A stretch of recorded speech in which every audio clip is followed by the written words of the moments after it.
kok. Cuman kita berharap Pemda dengan kemampuan Pemda, dan saat ini sedang dikerjakan saluran-salurannya dengan mesin pompa hidup, air cepat hilang. Itu aja.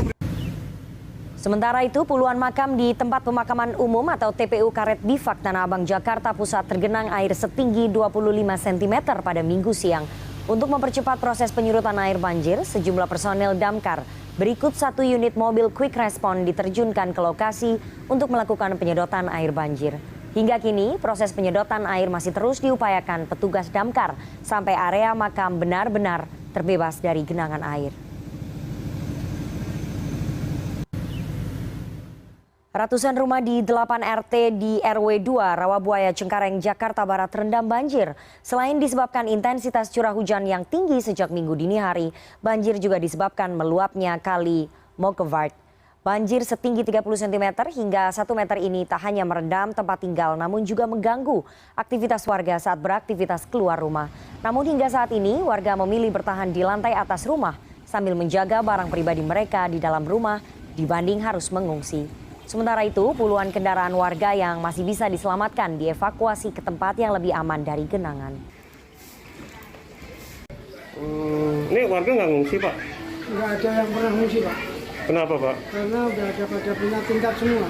Oh, pada di atap rumah. Paling ada cuma 1-2 doang. Ini ketinggian air udah berapa senti, Pak? Ini paling gede semalam 60 cm. Langsung bisa. Daerah sini ada yang lebih dalam lagi, Pak? Ada yang di belakang. Berapa senti, Pak? Sore, adanya banjir membuat aktivitas warga terganggu, kendati banjir cukup tinggi, namun sejumlah warga lebih memilih bertahan di lantai 2 rumah mereka. Menurut Ketua RT setempat, banjir terjadi akibat air kiriman dari kawasan hulu Sungai Ciliwung hingga menyebabkan aliran Kali Ciliwung meluap dan membanjiri permukiman warga. Sedikitnya 6 RT di 2 RW di kawasan ini terdampak banjir.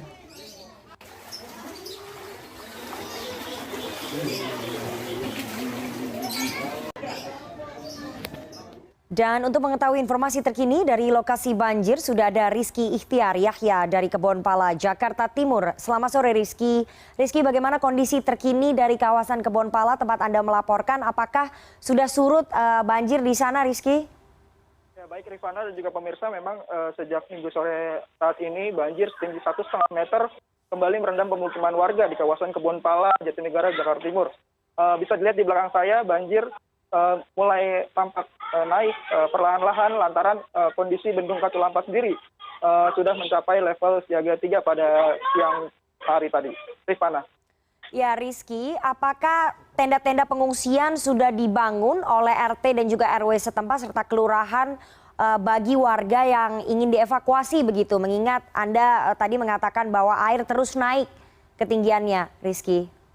Baik Rifana, memang meski air cukup tinggi di kawasan ini merendam rumah warga, namun sejumlah warga masih tetap bertahan di lantai 2 rumah mereka, dan petugas sendiri saat ini berupaya membujuk warga yang memang dalam kondisi prioritas seperti lansia dan anak-anak balita yang masih berada di dalam rumah, mengingat kondisi air semakin meninggi gitu Rifana. Jadi untuk saat ini petugas dari kepolisian dalam hari ini Polairut Polda Metro Jaya melakukan evakuasi terhadap warga yang seperti lansia dan juga anak-anak balita. Rifana. Ya Rizky, bagaimana kondisi warga di Kebonpala? Apakah ada yang sakit mengingat ini kita sedang menghadapi ataupun di tengah ketidakpastian pandemi COVID-19? Bagaimana kondisi warga di sana, Rizky? Ya gimana Rifana?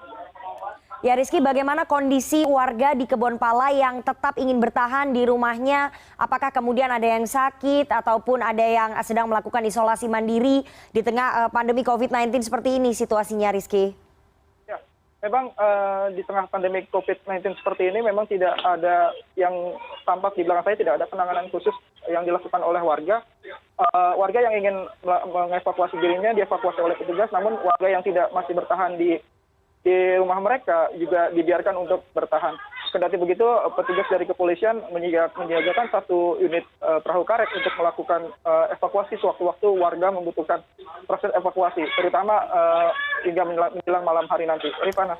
Ya Rizky, bagaimana kebutuhan logistik warga yang tetap bertahan di rumahnya? Karena kan kesulitan sekali pastinya untuk mendapatkan ataupun memenuhi kebutuhan logistik di saat mereka harus bertahan dari banjir yang cukup tinggi, Rizky.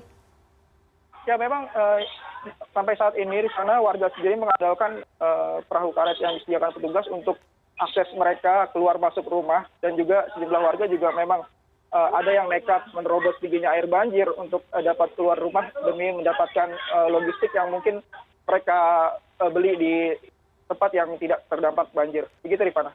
Ya Rizky, terakhir apakah sudah ada upaya dari Pemprov DKI Jakarta dan juga Kelurahan dari Kebonpala untuk segera menyurutkan air banjir di sana, Rizky? Upaya penyurutan air sendiri tampak di belakang saya memang belum ada upaya penyurutan, karena memang di kawasan ini kali terbilang cukup rendah lantaran memang kawasan Kebonpala ini belum tersentuh normalisasi Kali Ciliwung. Tidak seperti di kawasan Kampung Pulo yang memang saat ini sudah rampung proses normalisasinya, namun di kawasan Kebonpala sendiri, kali sendiri di kawasan ini masih terbilang cukup dan rendah gitu Rifana. Jadi untuk saat ini penanganan hanya dilakukan dikhususkan untuk proses evakuasi warga yang berada di kawasan masih berada di dalam rumahnya. Begitu Rifana. Baik, terima kasih Rizky Itiar Yahya, jurnalis Transmedia.